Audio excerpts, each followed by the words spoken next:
Alright guys, how's it going? I'm pretty sure that many of you have built your own PC by now, and those of you that haven't are probably thinking about it, but my bet would be that very few of you can lay claim to having built your own chassis as well. Certainly something I've never done, but this is something that one of my viewers, Brian Antilla, decided to do at the end of 2016, and you can read all about this over at the Hard Forum, Hard OCP's forum.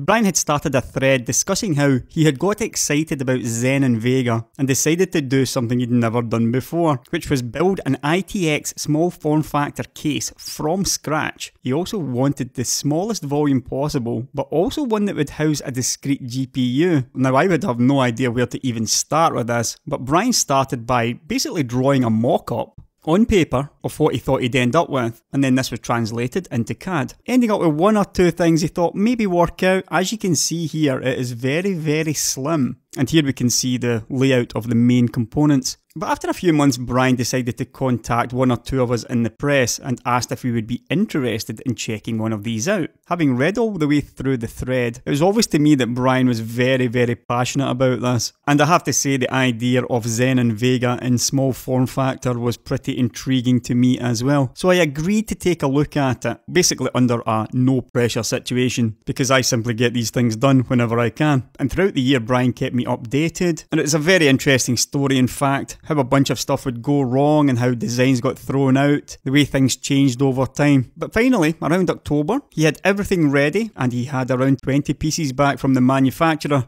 and a couple of days later, this showed up at my doorstep. The Salvo Studios 400 series ITX computer case, removing the white box of screws inside, and a quick note that the case does not include the power supply. But starting off with the power supply, you're going to need fully modular, small form factor for this, and I have used the Corsair SF600. Now at the front of the case we can see the switch and a wireless LED controller. Also installed in the case is the PCIe extender, which is of course required as the graphics card will be installed flat.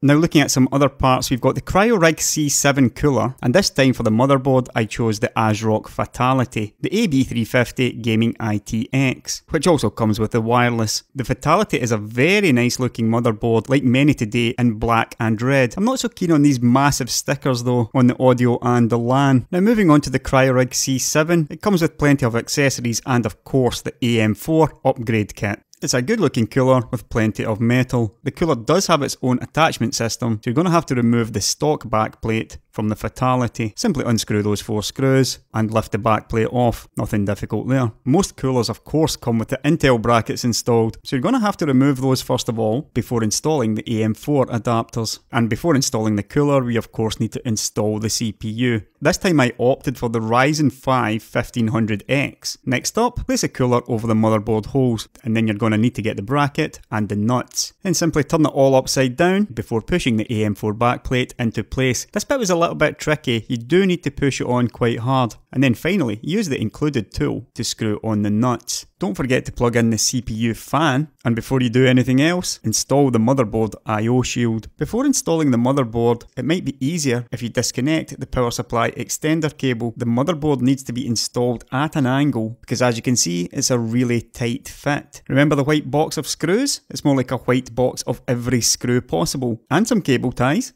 and a USB 3 cable, and here are all the screws laid out. But right now we of course need the mainboard screws, of which there are 4. Tighten those up and the motherboard is installed, simple as that. Now there are 2 places you can place a SATA SSD, at the left and right of the chassis as you look at it. I've opted for the left underneath the PCIe extender. Screw the included SSD screws from the bottom of the chassis, and that was also a simple task. Now it's going to get a little bit more tricky though. Whatever power supply you choose, you're going to need some flexible power supply cables. Those plastic ones that you get with most power supplies are just not going to cut it in such a small case. Start off by installing the mainboard cable, and I found that fitting the smaller piece underneath the power switch gave me a little more room. At this point you should plug in the power switch connector and also the RGB connector, and it's all looking surprisingly tidy so far, but that's about to change just a little bit as we add the SATA connectors. And here you see another reason why we need the flexible power cables, as that is really tight in there. Plug in the CPU power behind the cooler, and then we need to install the SSD data cable and also the blue USB 3 cable, and none of that was too difficult. Just be aware of where all of this is connected on your motherboard though. Now it's time to do a little bit of of cable management. You're mostly going to be tying the cable together, but you can also use other cables, for example, the power supply extension. The most important part is in between the cooler and the power supply. It's pretty tight there, just above the memory, and then snip off the remainder of the cable ties. Now the final PC component to install is the graphics card. You're going to need quite a thin graphics card for this, and I've opted for my old Radeon RX 480. The chassis has its own graphics card installation adapter, and of course screws. The adapter is screwed on like this, but I made a mistake here and used the wrong screws. You're looking for the little black screws, not the silver ones. Installing the graphics card is pretty tight. You just need to try and line it up with the PCIe connector and then push it in. And now I realised my error with the black and silver screws. An easy task though of simply swapping those around, and that's the graphics card in. Don't forget to plug in the power, of course, and you may consider using a cable tie there as well. Now it's time to fit the chassis lid, which in my case fitted absolutely flush. Start by screwing in the 4 small screws at one side. I will be mounting the case vertically on the included stand, using the 4 longer stand screws, and attaching the base is as simple as that. And we're getting pretty close to being done now, and when mounted on the stand it really does come into its own. It's an extremely attractive design, but as every PC builder knows, the moment of truth is pressing the power button, and we instantly see the LEDs.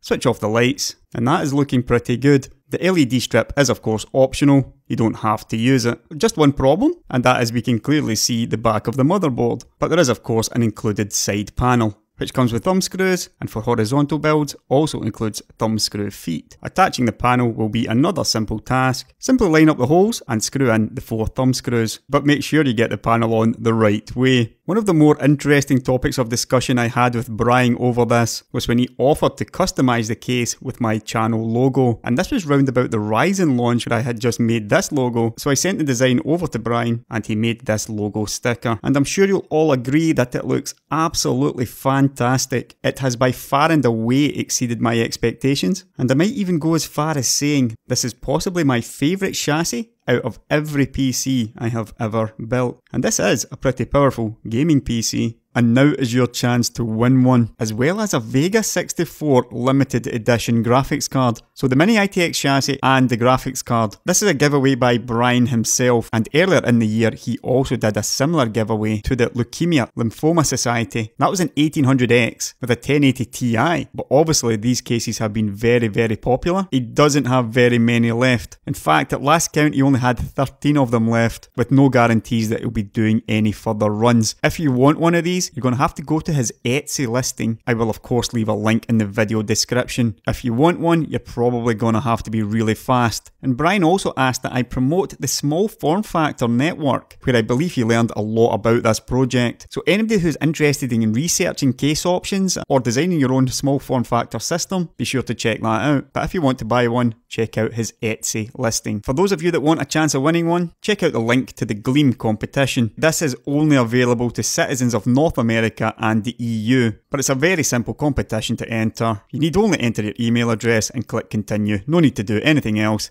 And this competition will be live just as this video is released. Right, so that's it for this one. Back with something a bit more usual within a couple of days, and there will be another short video on Christmas Day, so look out for those. I'm just going to finish this one up by saying a massive thank you to Brian, not only for the chassis, which is absolutely wonderful, but also for involving me in much of the process. It's just been an incredibly interesting project, and one that I could see myself consider doing at some point in future, if I ever get through this video backlog. As always, don't forget to like and subscribe, and check out all the links, my Amazon links in the description, all my Amazon links and that stuff. I'll catch you later, guys.